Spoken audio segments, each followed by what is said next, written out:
Что касается непосредственно послания, то в нем прозвучало 4 основных блока тем. Первое, не по хронометражу, а по значимости, это тема детства.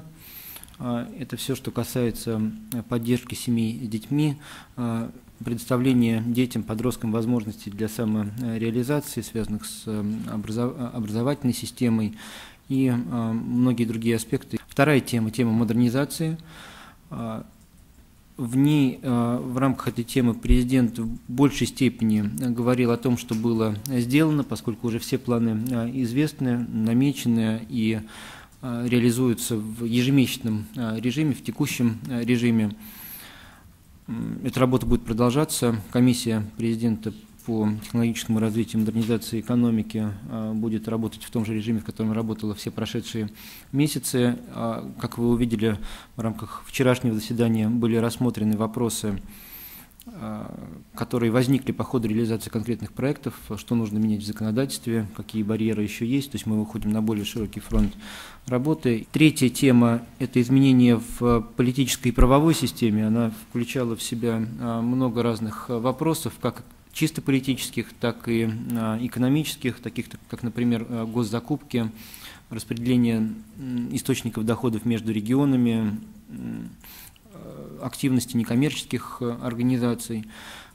Все это вопросы, которые объединены были под шапкой реформирования политико-правовой системы. И, наконец, четвертая тема – это тема безопасности государства, как внутренней, так и внешней.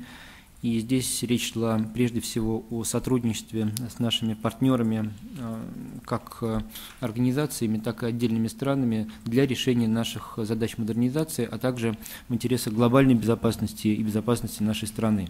Вот такие 4 основные темы. Но, как вы, наверное, почувствовали из заключительных слов президента, все-таки главной для него темой в этом послании была детская тема. И это самые важные слова, так сказал, которые он сегодня произносил. Если говорить о наиболее ярких инициативах, прежде всего я буду говорить о своей, может быть, части. Это тема, касающаяся поддержки многодетных семей, семей, в которых 3 ребенка и более. Здесь речь идет, первое, о предоставлении бесплатно земельных участков во всех регионах страны. Есть отдельные региональные примеры на эту тему, где это уже начинают делать, но тем не менее механизмы в разных регионах могут быть разные, могут быть какие-то общие подходы. Отдельные мысли на эту тему, естественно, у нас есть, но пока еще никаких проектов, нормативных актов, конечно же, нет, кроме тех регионов, где это уже делается. В частности, в Ивановской области региональный закон проходит 2-е чтение в региональном парламенте на эту тему.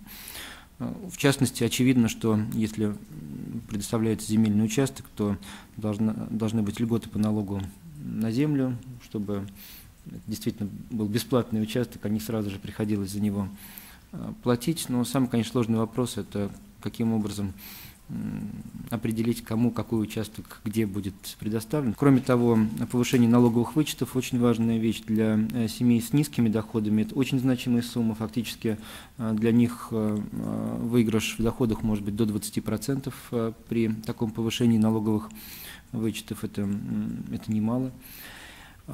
И региональный материнский капитал. Мы рассчитываем, что во многих регионах он действительно заработает. Возможности у регионов разные, будем эту тему обсуждать, но я думаю, все найдут какие-то способы, какие-то оптимальные для себя способы поддержки семей. И если говорить о деньгах, то, конечно, 100 миллиардов рублей, которые планируются направить на модернизацию детской медицины, это огромная сумма, и за эти деньги можно сделать действительно многое. Можно модернизировать и поликлиники, и больницы, и повысить квалификацию врачей, работающих в детских поликлиниках. Это огромная работа, которая предстоит в ближайшие 2 года. Конечно, для многих было важным услышать, что планируется в отношении налогов, прежде всего для малого бизнеса. Было очень тяжелое и детальное обсуждение этого вопроса президента с правительством, с органами власти, которые за это отвечают. Были разные точки зрения, и результатом было компромиссное решение установить двухлетний переходный период для малого бизнеса, работающего в производственной и социальной сфере, со ставкой 26%. Что касается федеральных услуг, также была сказана важная вещь, что должна быть введена ответственность должностных лиц за нарушение сроков их предоставления и нарушение административных регламентов, которые в большом количестве уже приняты, но никаких санкций за их неисполнение сейчас нет. И это действенный инструмент. Все-таки вы могли бы оценить точный эффект вот от этого неповышения налогов в денежном выражении? Это первый вопрос. И второй, там прозвучала, в общем, такая довольно революционная идея о перестройке бюджета в пользу региона, то есть возвращение регионам. Собирали, и теперь возвращают. Вот могли бы пояснить, опять же, в денежном выражении, что это означает? Спасибо. По первому вопросу есть пока разные оценки, есть расчеты ведомств. Если речь будет идти о производственной и социальной сфере, то за 2 года это порядка 100 миллиардов рублей. То есть по 50 миллиардов рублей в год. Я думаю, что скорее по сравнению с тем, что реально могли бы получить в качестве доходов, если бы ставка сохранилась на уровне 34%, при этой ставке будет, может быть, даже больше доходов, а не меньше, поскольку меньшая часть бизнеса уйдет в тень.